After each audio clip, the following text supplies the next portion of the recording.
Yeah, I definitely forgot to film an intro to this video. I'm so sorry.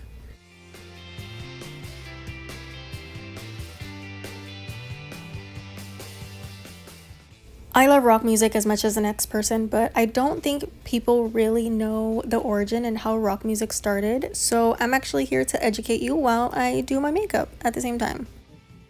Originating in the late 1940s and early 1950s, that was like the music of like Little Richard and Elvis Presley and stuff like that.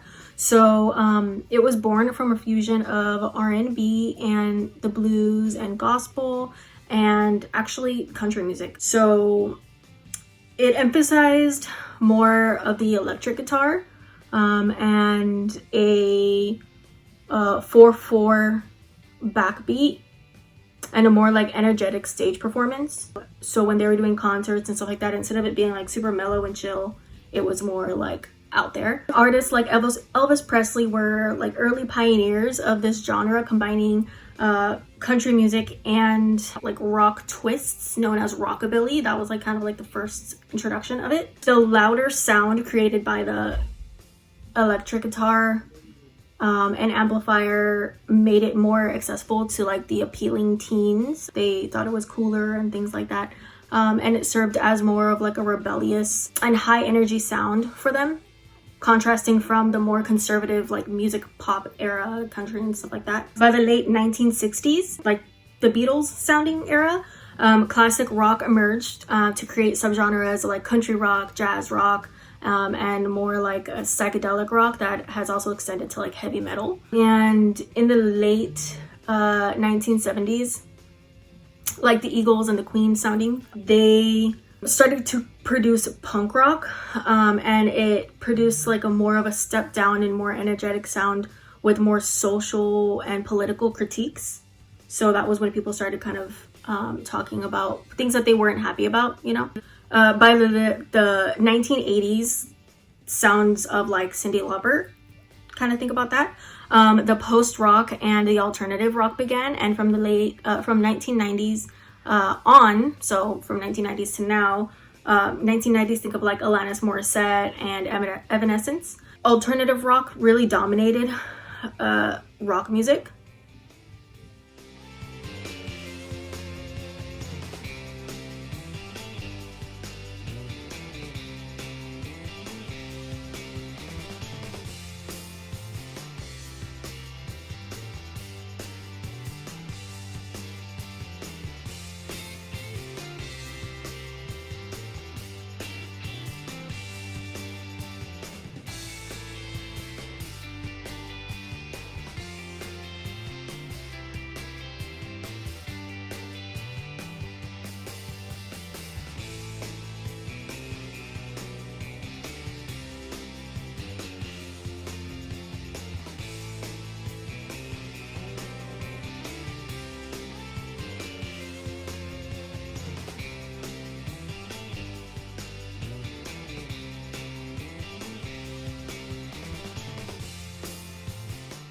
I needed to put something on my lips. It's just a lip oil, but it felt really dry.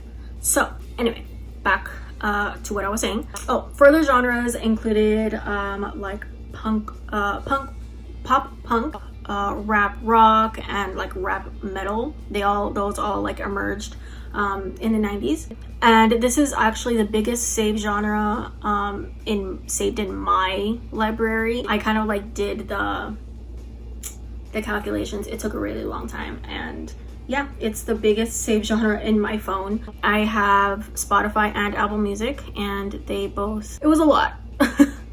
But once I found that out, I thought it was pretty cool.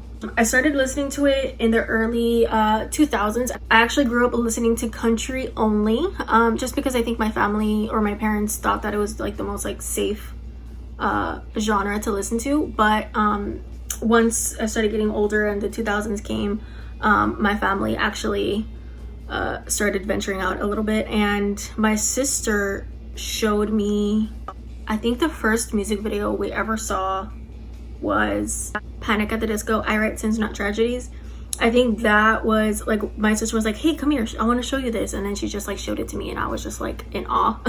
Currently my favorite artists, well, I mean, Panic! At the Disco, of course, used to be, it was a good number 2, and number 1 is, and I think forever will be, Paramore. Hayley Williams, I believe, can do no wrong, which I hope that sticks. I've seen Panic! At the Disco in concert. I saw them in 2016, and he released the Death of a Bachelor album, and that was an amazing experience. Of course, he did, every time he does that like flip, the backflip while singing, it's just amazing to me. I want to say like by,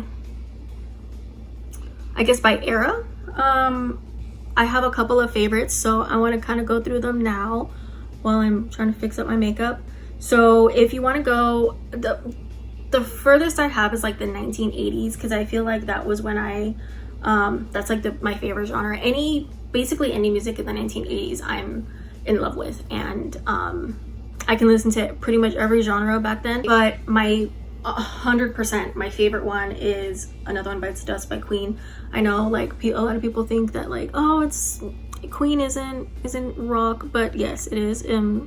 I know it's like not, at least my people I've known have said that it's not rock, but it is. I Drove All Night by Cyndi Lauper came out in 1989, and that's a really good one. I feel like when I first heard that song, I was kind of like, oh, can we listen to that song again, you know?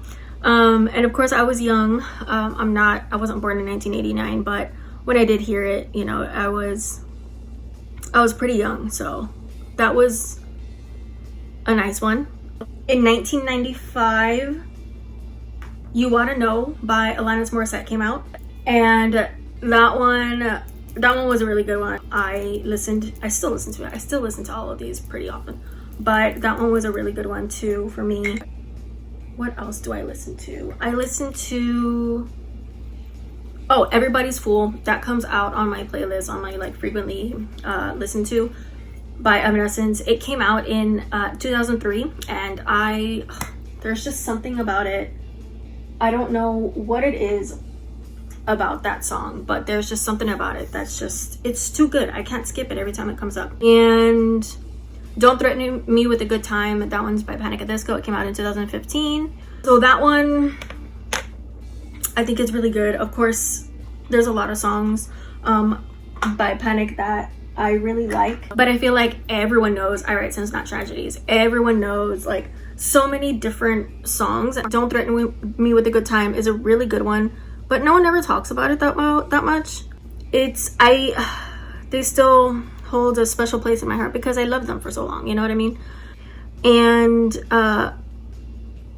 Rose Colored Boy by Paramore came out in 2017, and that's such a good one. It's amazing. I do want to say that while all these songs are like heavy on my rotation, Another One Bites the Dust is my all-time favorite song of any genre, any decade. I will never skip that song whenever it comes on my playlist. Like whenever my family plays this game, I think it's called like How Well Do You Know Your Family, and I got the question, what's your favorite song? That song is gonna be always, always, always number 1, no matter what. And I don't know, I mean, music has always been a really big and heavy part of my life, but yeah, I think it's super cool. A lot of people, like, of course not a lot of people are really into music the way I am, but I think it's really cool to like understand the knowledge, you know, like it's cool to say like, oh, you know, I like rap music, I like rock music, I like country, but a lot of people don't know the origin and how it came to be. And I feel like, especially when it comes to like R&B artists, I feel like a lot of newer or like other genres were influenced by R&B music. So I don't know, I think it's pretty cool to know about all of that. And if this isn't interesting, then I hope the makeup is interesting for you.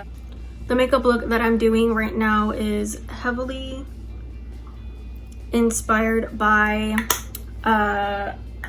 Paramore, because I feel like she has so many like out there tour looks, and why kind of stick to one specific thing, or you know, whatever, when you can just do whatever you want every tour. You know, like it's nice to have a brand, but maybe her brand is her cool makeup looks, which is honestly great. And like I said, Paramore has been, I want to say, my #1 favorite artist for alternative and rock and all that stuff. So I feel like I had no other, like when it came to I was like, okay, well, like what makeup look am I doing now for the rock genre? I really had no, the first person I looked up was her. And of course there was so many different looks to kind of base myself off of, but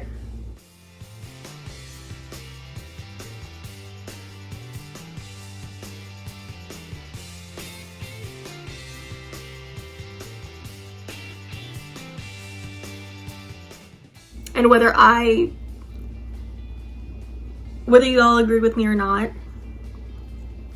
I think it's pretty cool. So let me finish what it looks like, and then I will be back. So this is my finished look. I added a bunch of stuff and changed the color of my lips because the lip oil was changing the color of it. So yeah, I hope you like it.